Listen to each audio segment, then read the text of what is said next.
अपनी आत्मा से पूछ कि तू दरोगा है कि दोगला।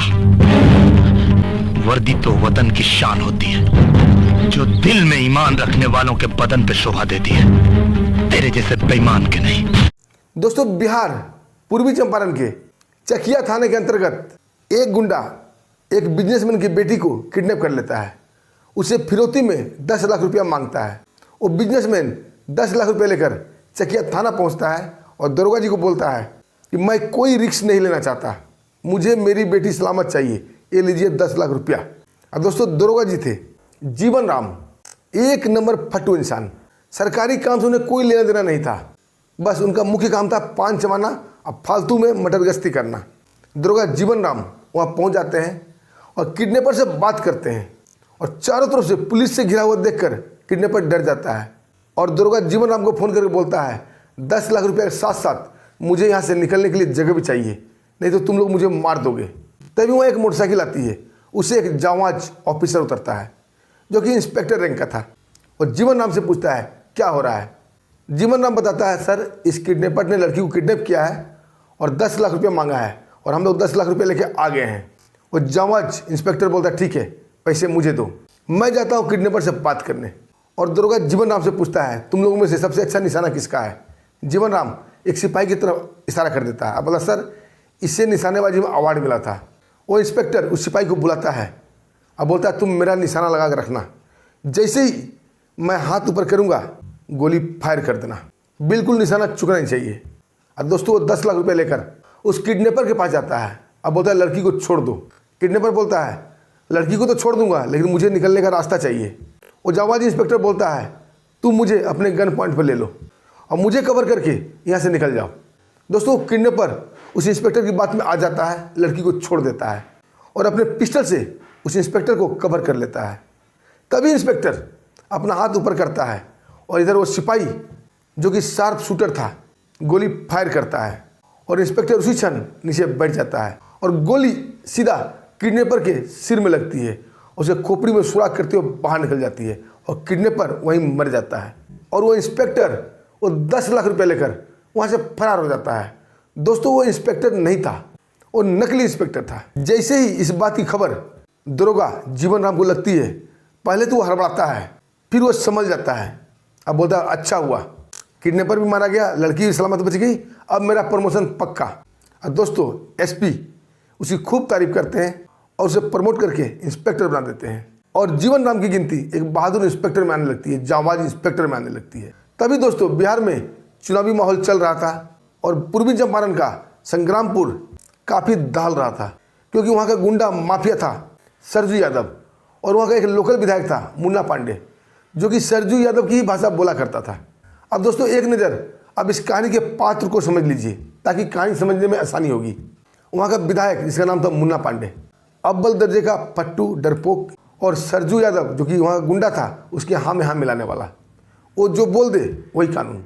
वहाँ का माफिया, वहाँ का गुंडा सरजू यादव था, जो कि डरा धमका कर वोट दिलाकर मुन्ना पांडे को विधायक बनाता था और बाद में उस विधायक से अपना हर वो काम करवाता था जो उसे चाहिए।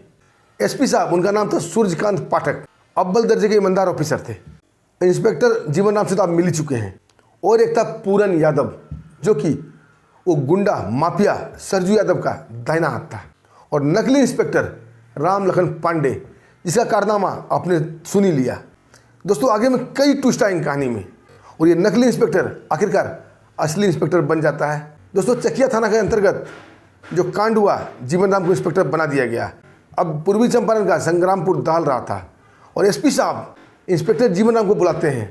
अब बोलते हैं तुम काफ़ी बहादुर हो और मैं तुम्हारी ट्रांसफ़र संग्रामपुर कर रहा हूँ और मुझे उम्मीद है तुम संग्रामपुर को शांत कर दोगे। दोस्तों, ये सुनते ही जीवन राम की पतलून गिली हो जाती है, क्योंकि वो सुन रहा था संग्रामपुर में सरजू यादव का राज चलता है, जो कि काफ़ी दुर्दांत हत्यारा है, किसी पर रहम नहीं करता। पुलिस वाले से तो वो काफ़ी चिढ़ता है, लेकिन दोस्तों नौकरी की सवाल थी, अब उसे वहाँ जाना ही था। अपने साथ एक हवलदार को भी वहाँ पोस्टेड करा लेता है और दोनों निकल जाते हैं संग्रामपुर के लिए और संग्रामपुर थाना का चार्ज संभाल लेते हैं। दोस्तों, 2 ही दिन बीता था कि थाने के बाहर एक जीप आकर रुकती है, उसमें से कई हथियारबंद गुंडे उतरते हैं और दंदनाते हुए थाने के अंदर आते हैं। दोस्तों ये देखकर वो इंस्पेक्टर जीवन राम काफ़ी घबरा जाता है और पूछता है, आप लोग कौन हैं? दोस्तों वो माफिया सरजू यादव का दाहिना हाथ पूरन यादव था। पूरन यादव आगे बढ़ता है और इंस्पेक्टर जीवन राम का कॉलर पकड़कर उसे जोर का थप्पड़ मारता है और बोला, संग्रामपुर आके तुम्हें 2 दिन हो गए, तू भाई के दरबार यानी कि सरजू यादव के दरबार में मत्था टेकने नहीं आया, उनका आशीर्वाद लेने नहीं आया। दोस्तों पिस्टल निकाल के इंस्पेक्टर जीवन राम के कनपट्टी में सटा देता है। अब बोलता है, मार दूं गोली? दोस्तों इंस्पेक्टर जीवन राम उसका पैर पकड़ लेता है। अब बोलता है, मुझे संग्रामपुर का रूल मालूम नहीं है, मैं अभी नया नया आया हूँ, मैं चलता हूँ भाई का आशीर्वाद लेने। और दोस्तों पूरन यादव के साथ वो सीधा माफिया सरजू यादव के पास जाता है, उसके चरणों में लौट जाता है। अब बोलता है, भाई जी मुझे माफ़ कर दो, मुझे नहीं मालूम था। दोस्तों सरजू यादव भी उस इंस्पेक्टर जीवन राम को काफ़ी भला बुरा कहता है। वहाँ से किसी तरह जान बचाकर इंस्पेक्टर जीवन राम वापस आ ही रहा था कि रास्ते में वही नकली इंस्पेक्टर राम लखन पांडे को देखता है और देखते ही उसे काफ़ी कोसने लगता है, क्योंकि उसका मानना था उसी के बदौलत वो यहाँ पोस्टिंग आया है। अगर वो किडनैपर वाला कारनामा नहीं करता तो बहादुर की गिनती में जीवन राम नहीं आता, उसकी पोस्टिंग भी यहाँ नहीं होती। और दोस्तों नकली इंस्पेक्टर राम लखन पांडे को गिरफ्तार करके थाने ले आता है, उसे लॉकअप में डाल देता है। दोस्तों उसके बाद दरोगा जी अपने चैम्बर में जाते हैं। वहाँ पर हवलदार जी को बोलते हैं कि वो नकली इंस्पेक्टर राम लखन पांडे को लाओ। और दोस्तों राम लखन पांडे वहाँ आता है, उसे पूछते हैं, तूने ये सब क्यों किया? राम लखन पांडे बोलता है, सर मुझे दरोगा बनने का बहुत ही शौक था, मैंने बहुत मेहनत की थी, लेकिन दरोगा ना बन सका। लेकिन कभी कभी मुझे जुनून आता है और दरोगा की वर्दी में पहन लेता हूँ, मेरे अंदर काफ़ी जोश आता है और मुझे गुंडे और गुंडागर्दी से काफ़ी नफरत है। मेरे जीवन का 2 ही उसूल है, पहले प्रतिवेदन, उसके बाद फिर दे दनादन। तभी दोस्तों ये सब बातें हो ही रही थी कि थाने के बाहर एक जीप आकर रुकती है और उसमें से वही गुंडा पूरन यादव उतरता है और उतरते के साथ दरोगा को बोलता है कि मैंने एक आदमी को मार दिया है, उसका खाना पूर्ति कर देना और लाश को ठिकाने लगा देना। दोस्तों फिर क्या था, नकली इंस्पेक्टर राम लखन पांडे वहाँ मौजूद था और दोस्तों जंप करके वो पूरन यादव को जोर का लात मारता है। पूरन यादव के साथी उसे बचाने आते हैं, उसकी भी धुनाई करता है और पूरन यादव को सीधा लॉकअप में डाल देता है। दोस्तों उसकी मारपीट देखकर, उसका वो स्टाइल देखकर, उसकी बहादुरी देखकर वहाँ का जो असली इंस्पेक्टर जीवन राम था काफ़ी प्रभावित होता है और वो एक प्लानिंग बनाता है और वो अपने मन में सोचता है, इस नकली राम लखन पांडे को क्यों ना असली इंस्पेक्टर बनाकर इसको अपने साथ रखूं।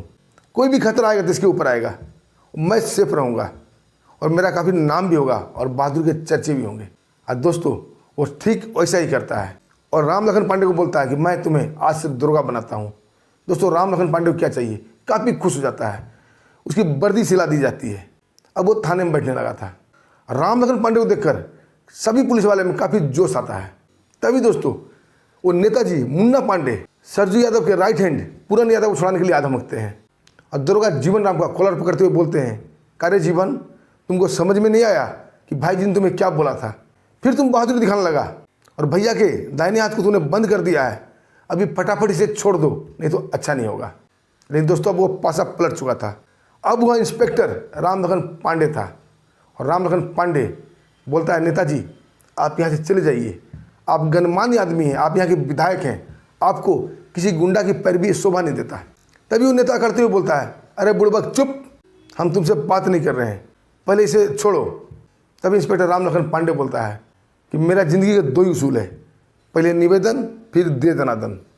निवेदन मैंने आपसे कर लिया, अब दे दनादन की बारी है। और दोस्तों ये कहते ही उस नेताजी की ज़बरदस्त धुनाई थाने के अंदर होती है, उसे भी लॉकअप में डाल दिया जाता है।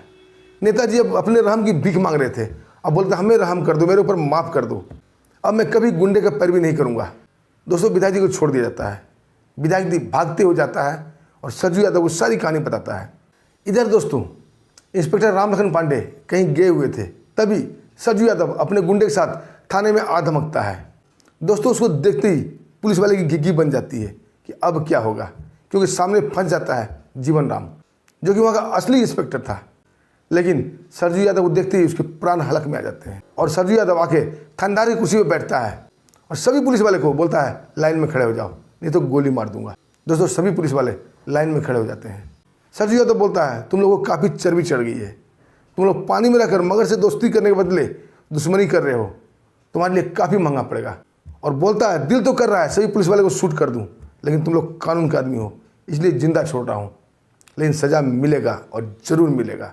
और दोस्तों सभी पुलिस वाले को बोलता है तुम लोग अपना अपना जूता खोलो और अपने सिर पर रखो और यहाँ खड़े रहो। दोस्तों ऐसी घनघोर बेइज्जती पुलिस के इंस्पेक्टर, पुलिस के दरोगा और पुलिस वाले की शायद कभी भी नहीं हुई होगी। सभी पुलिस वाले अपना जूता उतारते हैं और सरजू यादव के सामने सिर पे जूता रखकर घुटनों के बल बैठ जाते हैं। ये सब देखकर सरजू यादव गुंडे काफ़ी हंस रहे थे। ये सब ड्रामा करने के बाद सरजू यादव उन्हें चेताते वहाँ से चला जाता है और जाते जाते दरोगा जीवन राम को बोल के जाता है कि इंस्पेक्टर राम लखन पांडे को समझा देना, मुझसे पंगा नहीं लेगा। उसके बाद दोस्तों वो माफिया सरजू यादव नेताजी को बुलाता है, मुन्ना पांडे को। अब बोलता है जाइए आप एसपी से मिलिए और एसपी को बोलिए इंस्पेक्टर राम लखन पांडे को वापस बुलाए, कहीं और ट्रांसफ़र कर दे। दोस्तों नेता मुन्ना पांडे सीधा एसपी ऑफिस जाता है, एसपी सूर्यकांत पांडे के पास। अब बोलता है कहाँ पांडे जी, हम भी पांडे आप भी पांडे, काहे आप गजब ढा रहे हैं। एसपी साहब बोलते हैं विधायक जी क्या हो गया। बोला अरे आपने कैसे सिरफरे आदमी को वहाँ पर पोस्टिंग कर दिया है, अरे वहाँ चैन से किसी को रहने ही नहीं देता। वो इंस्पेक्टर है कि गुंडा, काफ़ी गुंडागर्दी कर रहा है। आप उस इंस्पेक्टर राम लखन पांडे को वापस बुला लीजिए। दोस्तों इंस्पेक्टर राम लखन पांडे का नाम सुनते ही एसपी सूर्यकांत काफ़ी चौंक जाते हैं, क्योंकि उन्होंने इंस्पेक्टर जीवन राम को वहाँ पोस्टिंग भेजा था। अब इंस्पेक्टर राम लखन पांडे कहाँ से आ गया। दोस्तों एसपी काफ़ी पढ़े लिखे थे, समझदार थे, वो समझ जाते हैं कोई ना कोई झोल है। वो नेता के सामने कुछ भी नहीं बोलते हैं और नेता उनका नेम प्लेट पढ़ता है और जोर से बोलता है सूर्यकांत पांडे और जाके एसपी के चेयर पर बैठ जाता है और एसपी को धमकाते हुए बोलता है कि एसपी अगर 24 घंटे के अंदर तुमने इंस्पेक्टर राम लखन पांडे को वापस नहीं बुलाया तो तुम्हारी खैर नहीं, तुम्हारी वर्दी उतार देंगे। दोस्तों एसपी साहब संग्रामपुर का रोज़ रिपोर्ट ले रहे थे और वहाँ की बहादुरी की कहानी सुनकर काफ़ी गर्व महसूस कर रहे थे। अब वो समझ गए कि वहाँ जरूर कुछ न कुछ लफड़ा चल रहा है और कोई ये इंस्पेक्टर कोई नया है, कुछ तो चल रहा है जो उन्हें नहीं मालूम था। दोस्तों वो जाते हैं नेताजी के पास और नेताजी को बोलते हैं कि नेताजी ये एक आईपीएस की कुर्सी है, आप क्यों बैठे हैं। नेता मुन्ना पांडे बोलता है ये आईपीएस की कुर्सी थी, लेकिन आज से मैं बैठ गया तो मेरी हो गई। तभी एसपी साहब बोलते हैं कि पता है नेताजी, एक कुर्सी पाने के लिए हजारों किताबें पढ़नी होती है, रात रात भर जगना होता है। तभी वो नेता भड़क जाता है और बोलता है मुझे सिखा रहे हो। तभी एसपी साहब उसका कॉलर पकड़ते हैं और उसे कुर्सी से खड़ा करते हैं। अब पूछते हैं आपको पता है भारत की आबादी कितनी है। नेता बोलता है मुझे क्या मतलब इससे। फिर दोबारा एसपी साहब पूछते हैं आपको पता है जो हमारा राष्ट्रीय गान है उसे किसने लिखा है। दोस्तों नेता इधर उधर देखने लगता है। तभी एसपी साहब जोरदार थप्पड़ उस नेता मुंडा पांडे के गाल पे मारते हैं। अब बोलते हैं अनपढ़ नेता आईपीएस कुर्सी पर बैठेगा, तेरी इतनी औकात। अब दोस्तों 2 सिपाही को बुलाते हैं। अब बोलते हैं इस नेता का हाथ पकड़ो। दोनों सिपाही उस नेता का हाथ पकड़ते हैं और एसपी साहब रूल से उसका पिछवाड़ा वो गर्म करते हैं। दोस्तों वो गर्म करते हैं कि वो नेता पिछवाड़ा सहलाता हुआ वहाँ से भाग जाता है। अब दोस्तों इधर आइए, संग्रामपुर में जैसे ही वो नकली इंस्पेक्टर राम लखन पांडे आता है, सारे पुलिस वाले चुपचाप मातम में बैठे हुए थे, जैसे कोई कांड हो गया हो। राम लखन पांडे हंसते हुए बोलता है अरे क्या हो गया जीवन राम जी, इतना उदास कहाँ बैठे हो। दोस्तों वो दरोगा जीवन राम उन्हें सारी कहानी बता देता है कि सरजू यादव आया था और हम लोग काफ़ी बेइज्जती करके गया है, हमारा जूता हमारा सिर पर रखवाया, हमें घुटनों को बल बैठाया। दोस्तों इस सुनते ही इंस्पेक्टर राम लखन पांडे की भुजाएं फड़कने लगती है। अब बोलती है सर मैं तो गुंडा हूँ, मैं तो नकली पुलिस वाला हूँ, लेकिन कुछ ही देर के लिए अगर वर्दी पहनता हूँ तो मेरे अंदर इतना जोश भर जाता है, इतना आग भर जाता है कि लगता है पूरे देश का गुंडागर्दी ख़त्म कर दूँ। अरे आप लोग तो असली पुलिस वाले हो, ज़िंदगी भर वर्दी पहनते हो, अरे आपके अंदर जोश क्यों नहीं आता है, क्या भूल गए हो कसम जब आपने वर्दी पहनने वक्त खाई थी। दोस्तों सुनकर सभी पुलिस वाले को जोश आ जाता है और इंस्पेक्टर जीवन राम आगे बढ़ के बोलता है कि राम लखन आज से तुम जो बोलोगे वही होगा, लेकिन मुझे सरजू यादव का अंत चाहिए। उसके बाद दोस्तों सारे पुलिस वाले बैठकर एक मीटिंग करने लगते हैं और प्लानिंग सेट हो जाता है। थाने के बाहर हर जगह पुलिस को एनकाउंटर करने का जगह बनाया जाता है जहाँ से पुलिस गोली चला सके और सबकी ड्यूटी वहाँ लगा दी जाती है, राइफल बिल्कुल कोक कर दिया जाता है। ये सब प्लानिंग चल रही थी सरजू यादव को वहाँ बुलाने की। असली इंस्पेक्टर जीवन राम बोलता है सरजू यादव कैसे आएगा, तो नकली इंस्पेक्टर राम लखन पांडे बोलते हैं कि मुझे पता है वो कैसे आएगा।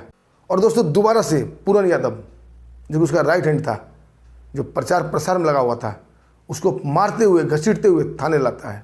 जैसी ये खबर सरजू यादव को मिलती है वो काफ़ी आग बबूला हो जाता है और इस आग में घी डालने का काम करता है नेता मुन्ना पांडे। अब बोलता है सरजू भैया, भले ही पुलिस ने पूरन यादव को घसीटा है, पूरन यादव को मारा है, लेकिन मुहर तो आपका लगा हुआ है, नाम तो आपका खराब हो रहा है। दोस्तों ये बात सुनकर सरजू यादव काफ़ी आग बबूला हो जाता है, अपने गुंडों की फौज को लेकर थाना पे धमकता है और आते ही पुलिस वाले को गाली देने लगता है और जीप से बड़ी शान से कूदता है।